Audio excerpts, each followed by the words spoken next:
Unscripted.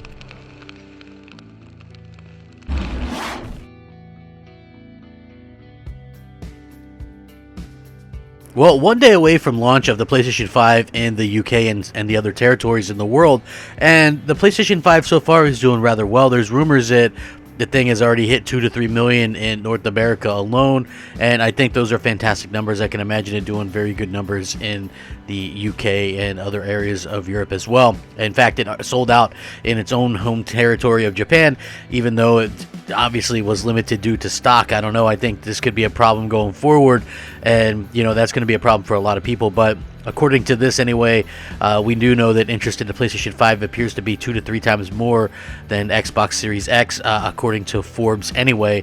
That's what they're saying, which is, again, that's really good news for Sony.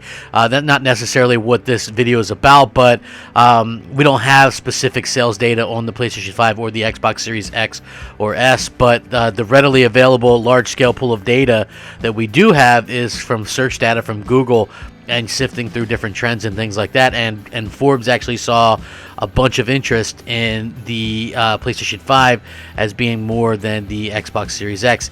The state most interested in the PS5 is California, makes up 76% of the searches, to Xbox Series X's 22%, which is very interesting as well. In the state most interested in Xbox Series X, North Dakota, oddly, it makes up 38% of searches, to PS5 58%. So, yeah, even in the most searched after area, you still have to see that that's something that's going to be very interesting. Globally, the picture is even wider. Many countries are well over 80% in searches for PS5 over both Xboxes, while Japan, of course, is 96%, the highest by a mile, though availability across regions is a factor going forward as well. So, again, it's very interesting. So there's only a single country that has more search volume for Xbox Series X than PS5, and it's not the US, actually. It's actually Mexico, which has 48% searches for Series X, 12% for Series S, and just 40% for PS5. So that looks like it's going to be maybe a stronghold for Microsoft. Again, it doesn't really equate to sales or anything like that. Just a little interesting tidbit.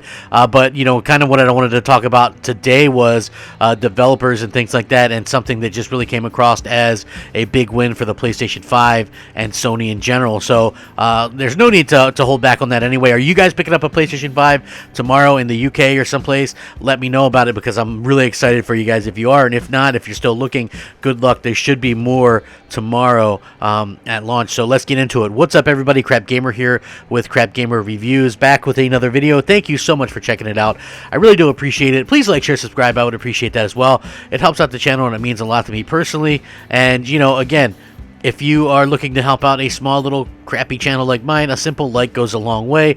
But with that even being said, shout out to all the old subscribers, new subscribers, and everybody in between, because you are fantastic and do such a good job of supporting myself and my dreams of running a little crappy YouTube channel. It's all thanks to you guys. Thank you. So with that being said, again, we've been hearing for a long time how much better the PlayStation 5, or excuse me, the Xbox Series X would be. Oh, they have this, and it's going to run this game better and that game better. Okay, so now we've got a couple of other reports. So first of all, I want to point out that Observer System Redux is simply better on PlayStation 5 than Xbox Series X. This is Bloober Team that made this game available on next-gen consoles as well. Unfortunately, though, according to GameSpew, they found that the next-gen versions of the game haven't been created equally. Aside from the fact that the PS5 has DualSense support, there are other notable differences with the Xbox Series X versions. Delve into the video settings on the Xbox Series X of Observer, and you'll find that it has a 4K toggle. Turn it on, and you'll get sharper visuals at the expense of a smoother frame rate. Imagine their surprise when they launched the PS5 version and found that it didn't have the same 4K toggle, but it does have something else, a ray tracing toggle. Turn on ray tracing in the PS5 version of Observer System Redux, and you get noticeably enhanced reflections. Out in the courtyard, you see reflections of nearby buildings and the puzzles, for example, or puddles, excuse me, for example, and within the apartment block, you'll sometimes be able to admire your own reflection in a mirror of pane of glass. Wondering if the Xbox Xbox Series X simply has them turned on by default. We went back, but no, there are no ray trace reflections to be found. In the first example, they actually have screenshots and stuff like that. You'll see a building reflecting in a puddle in the PS5 version. On the Xbox Series X, all you can make out is a reflection of a light. In the second, you'll see a character's full outline reflected in a pane of glass on the PS5. On the Series X, though, just a dark panel with a few reflected lights. So there's no ray tracing on the Xbox Series X mode activated. So while performance in both versions of the game can be a little shaky at times, what surprised them even more is the fact that even with ray tracing enabled, the PS5 version of Observer System Redux still performs better than the Xbox Series X counterpart. There are some parts of the apartment block where the Xbox Series X seriously struggles, ruining the immersion a little. It's perhaps at its worst when you enter the basement. So if you're planning on picking up Observer System Redux, and are lucky enough to have both next-gen consoles, go for the PS5 version.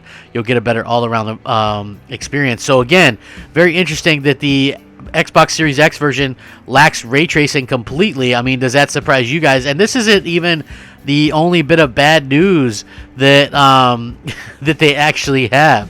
Okay, it's not even the only bit of bad news. There's actually much more bad news.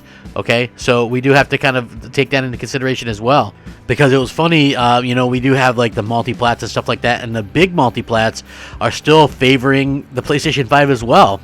And you have to sort of wonder, like, what is the deal? What's the deal with the Xbox Series X? Does it have ray tracing? Is it, of course, you have the Defense Brigade. They're out there saying, hey, we're waiting for these magical updates, and we're going to get this with an update and that with an update, and we keep hearing about how that's going to be the case. It's like wait for the update. You know what I mean? It's like the waiting game, but instead of waiting for games, you're waiting for updates and more more mature this and that. Does it all seem so familiar to you guys, right?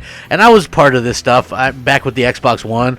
Oh, we got to wait for that secret sauce to kick in, and then they flip a switch, and it's going to be this, and it's going to be that. And realistically, that stuff never happens. I mean, or it does, and it doesn't really do much, or you know what I'm saying? So, again, it's very interesting to see this stuff. But, so, we have confirmation, actually, from Eurogamer about the Xbox Series X versus PS4 when it comes to Assassin's Creed Valhalla. It says they're looking at feature parity, but again, performance is where the difference is. With Devil May Cry 5, Xbox Series X enjoyed a small lead in some rendering modes, falling short against PS5 and 120Hz gaming. With Assassin's Creed Valhalla, there's only one mode, and 60 frames per second is the target. While there are problems on both systems, Xbox Series X obviously fares much worse. To put things into context, Valhalla targets 60 frames per second, but when the engine is under heavy load and can't render a new frame within 16.7 millisecond target, it'll present a new frame when it's good and ready. While your screen is updating, this causes screen tearing. Both systems can have the issues here in cutscenes and sometimes in gameplay. However, the key takeaway is that the PlayStation 5 is much closer to the 60 frames per second target most of the time, while Xbox Series X can struggle. In fact, at its worst, we noted PS5 delivering a 15% performance advantage over its Microsoft equivalent in identical scenarios. Xbox Series X and PS5 target 60 frames and spend a lot of the time at 1440p to 720p in range in cutscenes. Series S offers 30 frames per second at 1296p. So again, where's all this power at? Like, call me crazy, but we keep hearing about all this power this and power that from Xbox Series X, and how it was gonna completely crush the PlayStation 5 and 9 T-flops and all this kind of stuff, right? We keep hearing about all this stuff, and now it's like, now it's turned from the consoles are out, and so what do we have to sort of look at?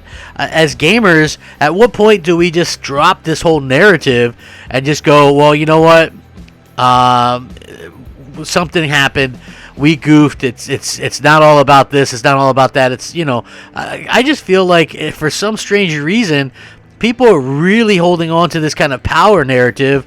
Like, it really matters. And then it's like, now it's like moving on to something else. Do you guys not see that? I don't know if you guys notice that. Maybe you guys go to some pro Xbox channels or whatever, but have you noticed that the same pro Xbox people that keep telling you to wait for games are the same people who are now telling you to wait for better dev kits or more mature dev kits, this update, that update. I mean, if Microsoft were really that far ahead of the game, like all these people were claiming, and, you know, I'm sure a lot of you know who these people are. You watch podcasts, you watch the videos, you watch all the people damage controlling, saying just wait for E3, wait for this, wait for that.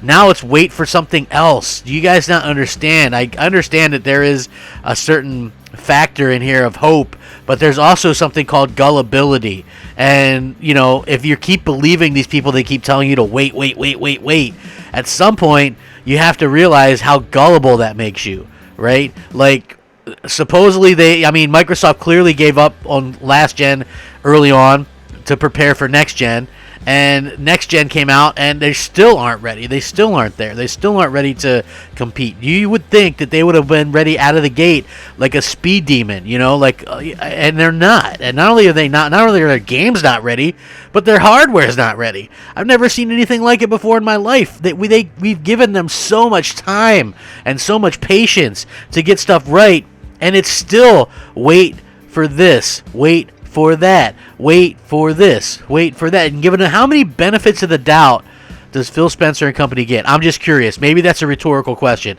Either way, I would love to hear your thoughts and opinions on it. Please stay safe, happy, and healthy. Game on, my friends. Game on. Rack 'em up. Crapgamer out. Unscripted.